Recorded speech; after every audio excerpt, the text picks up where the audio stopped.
c'est n'ayez pas soin de la chair. La Bible dit dans Romains chapitre 13, verset 14, revêtez-vous du Seigneur Jésus-Christ et n'ayez pas soin de la chair pour en satisfaire les convoitises. Alors, quelle est la signification exacte de ce verset?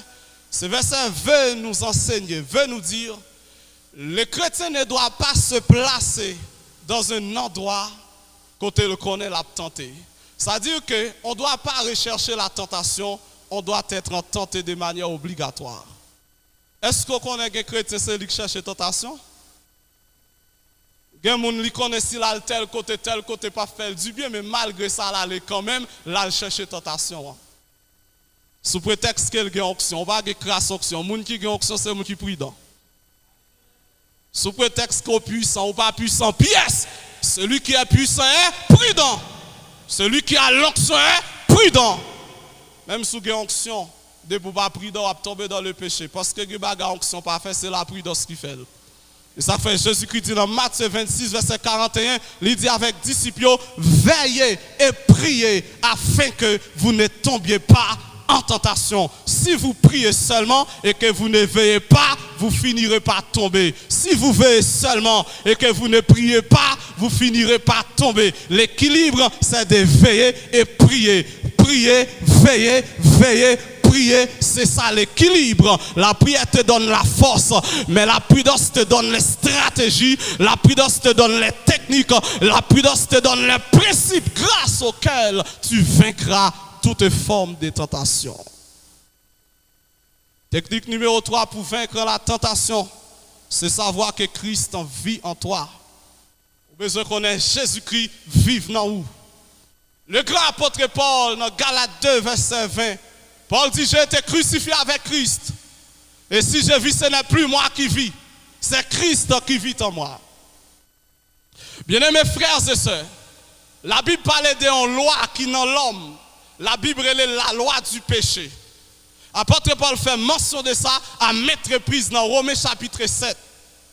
À tel enseigne que Paul dit, le péché habite en moi, en sorte que je fais ce que je ne veux pas faire. Il dit, chaque fois que je veux faire le bien, c'est mal à me faire. J'ai la volonté, mais non le pouvoir, à cause de la loi du péché qui habite en homme. Chaque monde qui la capte, quel que soit le niveau d'expérimenter bon Dieu, ou que loi ça dans la vie, qui est la loi du péché. Alors, quelle est la mission de cette loi dans la vie de tout homme? J'ai dit tout homme parce que tout homme a cette loi. Qui sa loi ça l'a pour faire? Il est là pour le pousser dans le péché.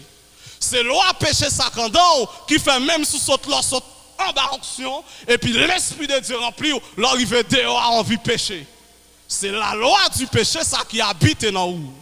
Mais la Bible dit lorsque m'accepte Jésus comme sauveur maintenant la vie moi recevrai une nouvelle loi qui rentre dans la vie qui a une mission pour combattre la loi du péché ça qui habite dans l'homme. La Bible est les lois ça, la loi de l'esprit de vie. Paul dit dans Romains chapitre 8 verset 1 et 2, il n'y a donc maintenant aucune condamnation pour ceux qui sont en Jésus-Christ. Et puis il dit dans verset 2a, en effet, la loi de l'esprit de vie en Jésus-Christ m'a affranchi de la loi du péché et de la mort. Je suis conscient que j'ai en moi la loi du péché, mais je suis conscient également que j'ai en moi la loi de l'esprit de vie qui domine la loi du péché. La paix vous avez l'église là. J'ai en moi la loi du péché, mais en moi aussi, il y a la loi de l'esprit de vie qui dotait, qui maîtrisait la loi du péché et de la mort. Et ça fait chaque fois mal pour me pécher. La loi du péché pousse pour me pécher. Et la loi de l'esprit de vie, il dit, mais attention, vous êtes enfant de Dieu, vous êtes fils de Dieu, vous avez cet esprit de Dieu en vous. Ne péchez pas. Parce que yon loi révoquer en loi. Yon loi révoquer en loi, même qui étudie qui fait droit yo connaît ça bien, yon dou pas qu'à mettre yon loi en vigueur sans première loi li pas abrogée. Yon loi rentrer en loi, yon loi révoquer en loi, yon loi sanctionner en loi. La loi est révoquée par une loi. Si la loi du péché en d'homme, même que la loi de l'esprit de vie en d'homme qui révoquait, qui dominait, qui domptait. Moi, je fais une comparaison entre la loi du péché avec la loi de la gravitation. La loi de la gravitation, lorsqu'on campe, si par exemple, moi campe là, et puis je prends une roche, je lance dans l'air, rapide roche là tomber. Parce que la loi crée la loi de la gravitation qui rend le roche là mettre la terre. Ben pour qui ça tout, lorsque un oiseau volé, la loi de gravitation n'a pas mettre la terre. C'est parce que les oiseaux ont une loi en dedans qui est supérieure par rapport à la loi de la gravitation. C'est la loi de vie qui est dans les oiseaux qui est supérieure à la loi de la gravitation. Il en est de même pour moi. Lorsque le péché vient pour l'assaillir, moi râle la loi de l'esprit de vie et puis moi dompter le péché en question. Mais on peut se conscient que le Christ vit en toi, le Christ habite en toi, et par le Christ qui habite en toi, tu peux dominer ceux qui dominent les autres. Ceux qui dominent les autres sont dominés par toi, parce qu'on a une loi qui est supérieure par rapport à lui. Parce que bagaille l'autre fait de l'esprit, l'autre de l'esprit de Dieu habiter dans l'homme, ou dominer ça, dominer l'autre monde. Parce que l'esprit a une capacité pour marcher côté les hommes naturels, pas qu'à marcher. L'exemple on est bien grand, l'esprit supérieur qui est sous la vie de Daniel là, il a Daniel capacité pour l'opérer dans la fosse au lion. Alors lorsque l'accusateur Daniel yo, là on vient là dans la fosse lion, la Bible dit depuis à privé, yo crasé yo. L'esprit supérieur sous Shadrach, Meshach et Abednego, il rend capable de marcher dans la fournaise à d'entre sans être endommagé par le feu de la fournaise. Ça c'est la loi de l'esprit de vie, c'est l'esprit supérieur. Lorsque l'esprit s'est reposé en dos, ou pas dominer mon dominé, ou pas influencer mon influencé. La loi de l'esprit de vie. Troisième technique pour vaincre la tentation. Vous devez avoir conscience que le Christ vit en toi et par le fait que Christ habite en toi, tu es capable de faire face à n'importe quelle forme de tentation et pour la vaincre. Quatrième technique pour vaincre la tentation, c'est fuir ou courir. En bon créole, c'est courir. Pas de gros nèg dans tentation. Les tentations qui viennent devant, si vous ne pas lever, courir ou tomber. Si vous prenez chaise, vous vendez chaise sur le chita, vous tomber. Si vous avez dit alors, vous tomber. Il faut courir. La Bible dit, lorsque Joseph a été tenté, Madame Potiphar dit, Joseph couche avec moi. Parce que la Bible dit, Joseph était beau de figure et de taille. La femme de l'officier avait le regard sur Joseph. Avant même ta pli texte là, et puis l'Esprit de Dieu t'a pourvu intelligence moins. La Bible dit, lorsque Joseph arrivait la caille Potiphar, la Bible dit, bon Dieu était avec elle, et la prospérité l'accompagna. Et à l'arrivée de Joseph, la Bible révèle que la maison de l'officier était bénie. Comment comprendre que la Bible dit, Potiphar remet toute bagaille dans la caille là, en bas surveillance, Joseph est un esclave. Malgré l'esclave, mais quand elle arrive, elle domine, parce que Jean au traité, ou pas dit c'est soyez. Traitement ou pas déterminé qui compte au pralé. Ou capable esclave, mon fonction premier ministre. Ou capable orpheline de père et de mère, mon fonction reine sous la vie ou à la manière d'Esther. Ou capable berger ou garder moutons dans les champs, mais mon fonction royale sous ça le cas de David. Il était dans les champs en train de paître le troupeau de son père, mais il avait sur lui l'onction royale qui peut le retirer le rage à exposer la royauté. Et la parole de Dieu dit, lorsque Joseph arrivait, la caille Potiphar, toute bagaille bien marché, et Potiphar plaçait toute bagaille sous le contrôle de Joseph, parce qu'elle rend compte que bon Dieu avec Joseph. Et puis là, fin le paragraphe ça, texte après dit, après cela, il arrive que la femme de l'officier porte le regard sur Joseph. Dans quel contexte ou classé après cela? Après cela, c'est l'élévation. Oui, Joseph fin joindre la caille Potiphar, la caille officier. Parce que lorsque vient l'élévation, vient aussi la tentation. Depuis que bon Dieu commence à lever, il n'y a pas de péché qui apparaît devant. Il y a des péchés qui ne jamais apparaître devant les pauvres.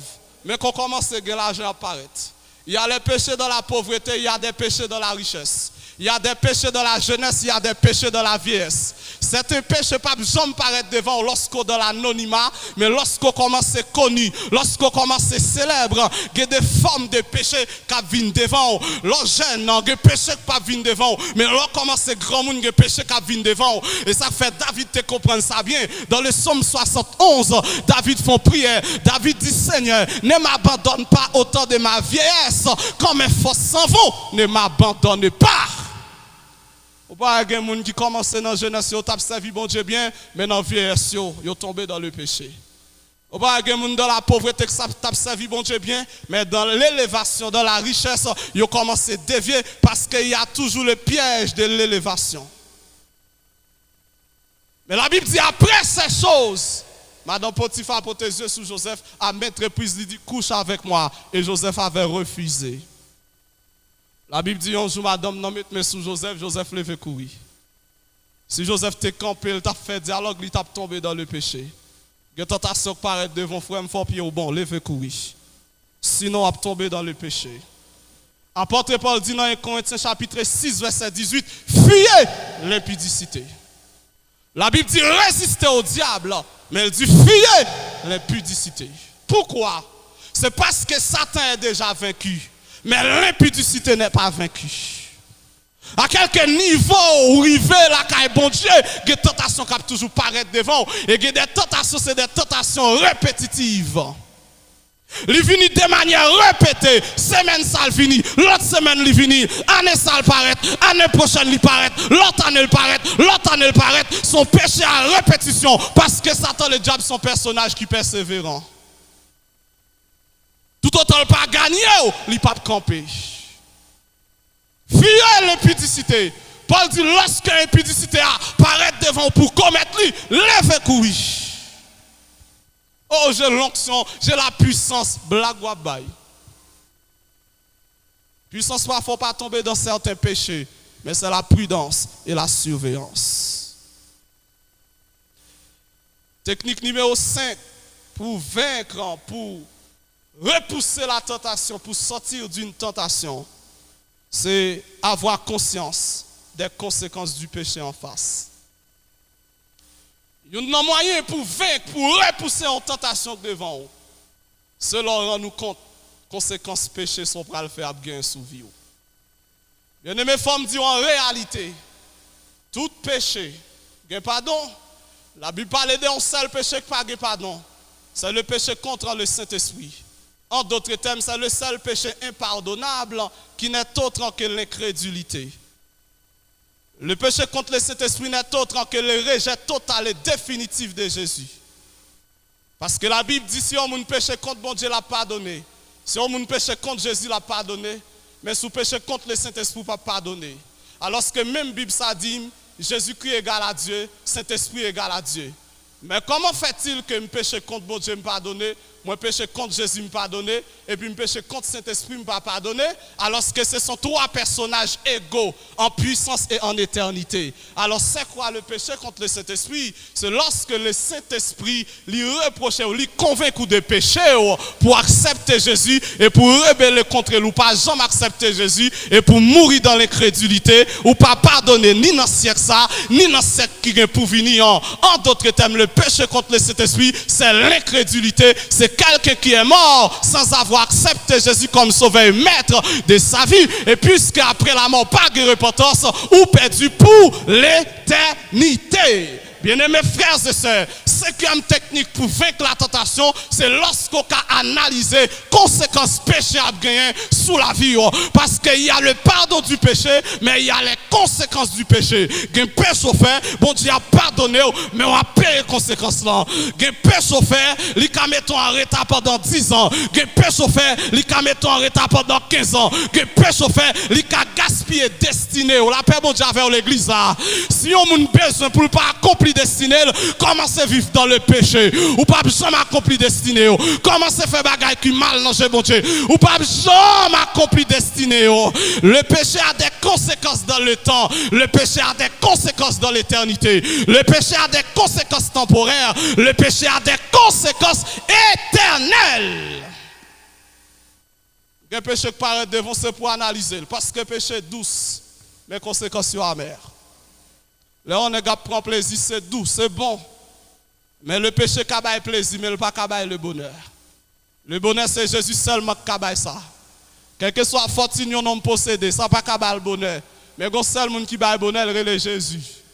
On n'est pas un millionnaire et puis un bon matin levé, il prend code, il met dans la tête, il prend la tête, ça a montré le pas heureux. Mais on pauvre, chaque jour vous le vivre. Parce que chaque matin levé, on croit bon Dieu qu'il a fait un miracle. On croit qu'il a dormi pauvre, mais démon levé riche. Parce que vous servez le Dieu de la bénédiction. Le Dieu qui enrichit. La Bible dit c'est la bénédiction de l'Éternel qui enrichit. Et il nous l'a fait suivre d'aucun chagrin. Au cas où dans une famille pauvre, mon grande destinée. Parce que l'originalité n'est pas toujours proportionnelle à la finalité. Si tel était le cas, David ne serait jamais roi. Ou quand mal commencé, mon bien fini. Ton commencement, ce n'est pas ça qui est important, mais c'est ta fin. Comment tu finiras? Commencer dans la foi, c'est bon, mais finir dans la foi, c'est meilleur. Commencer dans la fidélité, c'est bon, mais finir dans la fidélité, c'est meilleur et capital. Car Dieu ne récompense pas le commencement, mais il récompense la fin. Lorsque un péché paraît devant, il faut avoir une chance pour réfléchir. Oh oui, ce péché, il est capable de faire moun qu'on aime. Mais quand ça, la couper relation avec bon Dieu. Parce que le jour d'accord péché, relation avec bon Dieu coupée. Le jour d'accord vivre dans le péché, la grâce de Dieu, il sortit sous vie. Oh, péché ça vient devant moi. Il faut me camper pour me réfléchir. Si je commets ce péché, qu'est-ce qui va m'arriver?